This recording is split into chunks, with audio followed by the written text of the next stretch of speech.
Welcome friends, আমি পলাশ। আর আপনারা দেখছেন আপনাদের সবার প্রিয় গাছগাছালি সংক্রান্ত YouTube channel PM green world. তো বন্ধুরা, আমি যথারীতি আজকে আবার চলে এসেছি আমার ছাদ বাগানে। তো ইতিপূর্বেই আপনারা দেখেছেন যে আম গাছের পরিচর্যা এই মুহূর্তে কিভাবে করবেন। তো আজকের পরিচর্যাটা কিন্তু আরো গুরুত্বপূর্ণ হতে চলেছে, কারণ এই পরিচর্যার উপরে নির্ভর করছে কিন্তু আপনার সর্বাধিক ফলন। ইতিমধ্যেই আম গাছের বেশ কিছু পরিচর্যা আপনারা করে ফেলেছেন, যেগুলো আমি বলেছিলাম সেগুলো আশা করি করেছেন। কিন্তু আজকের পরিচর্যা খুবই সেন্সিটিভ এবং এটি খুবই গুরুত্বপূর্ণ, খুবই অত্যাবশ্যকীয়। তো আজকের পরিচর্যাকে আমি বেশ কয়েকটি ভাগে ভাগ করেছি, এবং যে আম গাছগুলি আমার রয়েছে সেই আম গাছগুলিকেও আমি কয়েকটি ভাগে ভাগ করেছি। তো বন্ধুরা, আমি সেটা বলার আগে আজকে বলি যে আজকে প্রচুর কুয়াশা পড়েছিল। তো কুয়াশা থেকে আমের মুকুলগুলিকে রক্ষা করার জন্য আজকে যে কাজটি করব সেটি আপনারা আগে আপনাদেরকে দেখিয়ে দিই, সেটা দেখুন। তো কুয়াশার থেকে মুকুলগুলোকে রক্ষা করার জন্য আমাকে বা আপনাদেরকে করতে হবে, এতে ওয়াটার স্প্রে করতে হবে বা প্লেন জল স্প্রে করতে হবে। তো প্লেন জল কিভাবে স্প্রে করবেন দেখুন। এই যে আমি যে নিয়েছি দেখুন, এটা প্লেন জল নিয়েছি, এবং এই জলটি কিন্তু ট্যাঙ্কের জল, খুবই ঠান্ডা, একদম সকালবেলা। কিন্তু এত ঠান্ডা জল কিন্তু মুকুলে না দেয় ভালো, সেই জন্য আমি কিছুটা গরম জল করে এনেছি।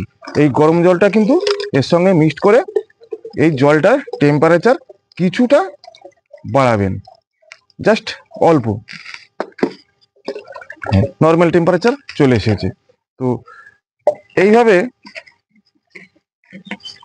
জলটা কিন্তু প্রত্যেকটা মুকুলে মুকুলে এবং পাতায় ভালো করে স্প্রে করে দিতে হবে। তা না হলে কিন্তু মুকুলে ফাঙ্গাসের আক্রমণ হবে, যার ফলে মুকুলগুলি কালো হয়ে ঝরে পড়তে পারে।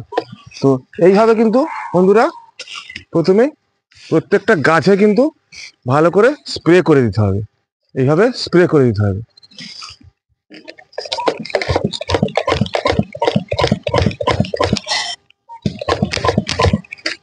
এইভাবে স্প্রে করে দেবেন, মুকুলগুলিকে ভালো করে ধুয়ে দেবেন।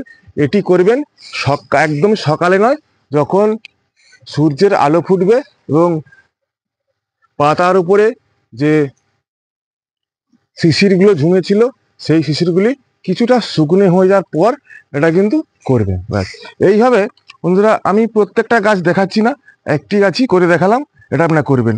আর এই গরম জল নেওয়ার কোনো দরকার নেই যদি আপনার এই জলটি নর্মাল টেম্পারেচার হয়ে থাকে। তো আমার ঠান্ডা ছিল বলেই সেজন্য আমি একটু কিছুটা গরম জল নিয়েছি। এইবার বন্ধুরা, এইবার যেটা আপনাদেরকে বলবো, যে যেসব গাছগুলি আমার রয়েছে ছাদ বাগানে এবং আঙিনা বাগানে, প্রত্যেকটাতে কিন্তু সমানভাবে ফুল আসে না বা মুকুল আসে না। তো কারো এরকম বড় বড় মুকুল হয়ে গেছে, এগুলো কিন্তু প্রস্ফুটিত এখনো হয় না, এবং এগুলো দেখুন একদম প্রস্ফুটিত হয় না। এটি আমার কিং অফ চাকাপাত ম্যাঙ্গো, এটা মিয়াজাকি ম্যাঙ্গো। অলরেডি আগে আপনারা আমার ভিডিওতে নিশ্চয়ই দেখে থাকবেন, আর যেসব বন্ধুরা এখনো দেখেননি কাইন্ডলি দেখে নিন। এবার দেখুন, এটাতে দেখুন, এটাতে দেখুন, এটাতে কিছুটা কুড়ি বেরিয়েছে, 2.5 ইঞ্চি 3 ইঞ্চি করে কুড়ি বেরিয়েছে। তো এটাতে দেখুন কি না, এটাতে একদম সবে মুকুলের দেখা দিচ্ছে, সবে পত্র মুকুল ঠেলতে শুরু করেছে। তো আর ওইদিকে চলুন, এটাও দেখুন সবে কিন্তু শুরু হয়েছে, এটা কিন্তু সবে শুরু হয়েছে। পুষা অরুণিমার গাছ, এটা দেখুন নামডগমায় এটা প্রস্ফুটিত হয়ে গেছে, এটা দেখুন এটা প্রস্ফুটিত হতে শুরু করেছে। এইবার এইদিকে আছে, এদিকে দেখতে পাচ্ছেন, এটা হচ্ছে ব্যানানা ম্যাঙ্গো, এটাও কিন্তু ফুল এখনো প্রস্ফুটিত হয় না, কুড়ি অবস্থায় রয়েছে।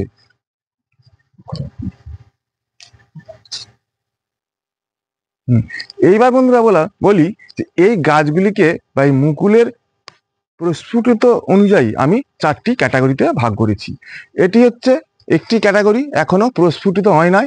একটা, দুটো, একটা দেখছেন, তিনটে, একটা, চারটে, সেদিকে একটা আছে ব্যানানা ম্যাঙ্গো। তো ক্যাটাগরি 1, আচ্ছা, এটা দেখুন এখনো প্রস্ফুটিত হয় না, জাস্ট বললাম, জাস্ট মুকুল ঠেলতে শুরু করেছি। এটা ক্যাটাগরি 2। আচ্ছা, এদিকে চলে আসুন, এর পরিচর্যা আলাদা হবে এই মুহূর্তে।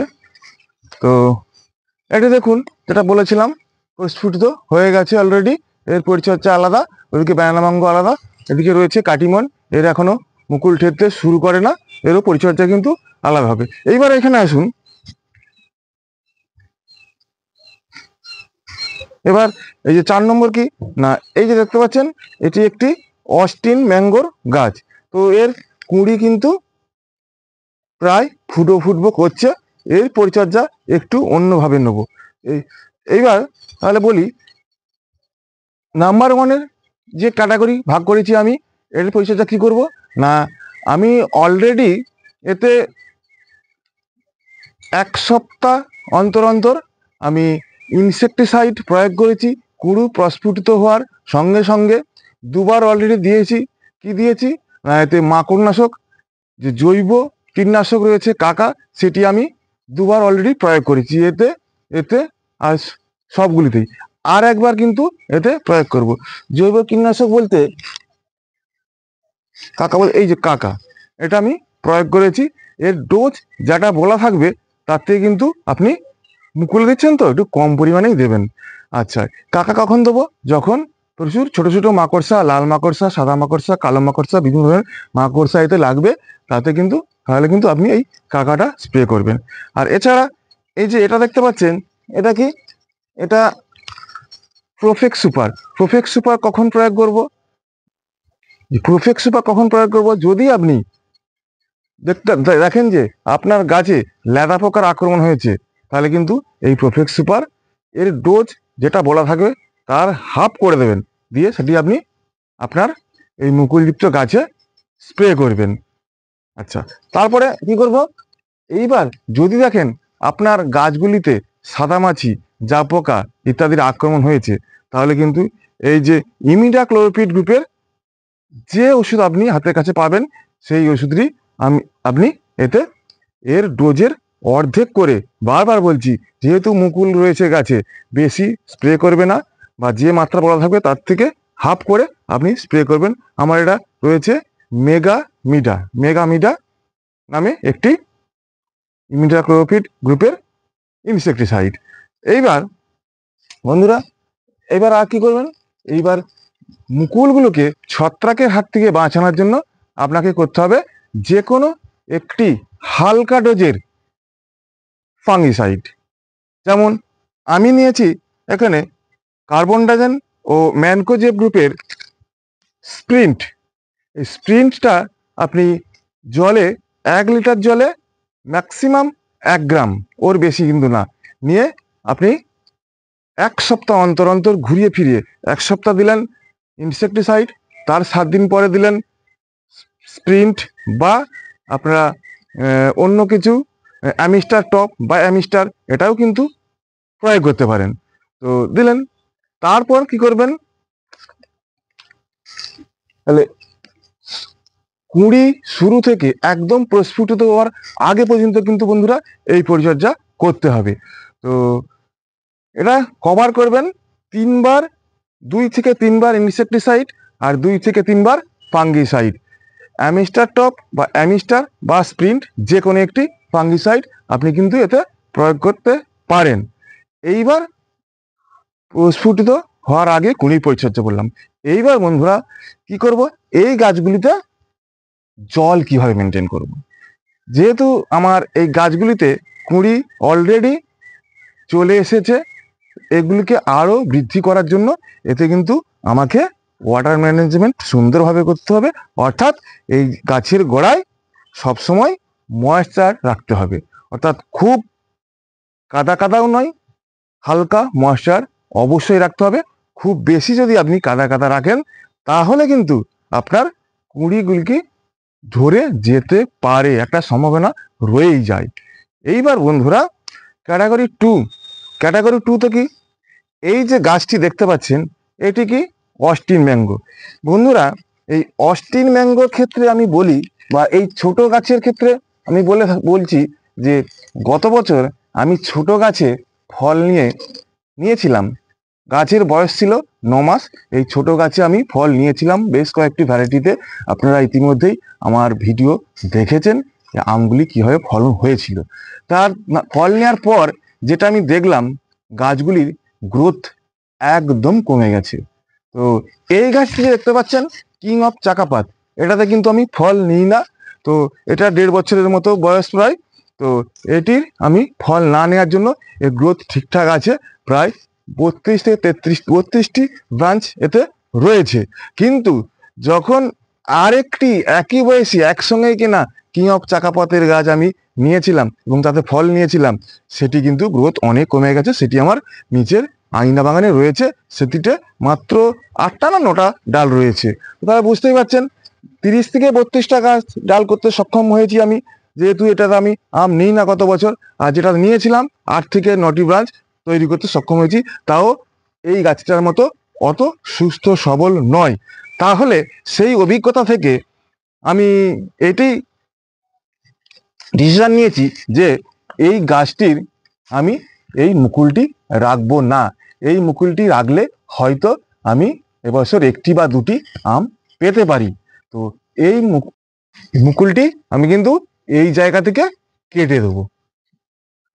ব্যাস, দেখুন বন্ধুরা, এটা কাটতে কিন্তু আমার একটু মায়া হচ্ছে, উল্টে কিন্তু আনন্দ হচ্ছে।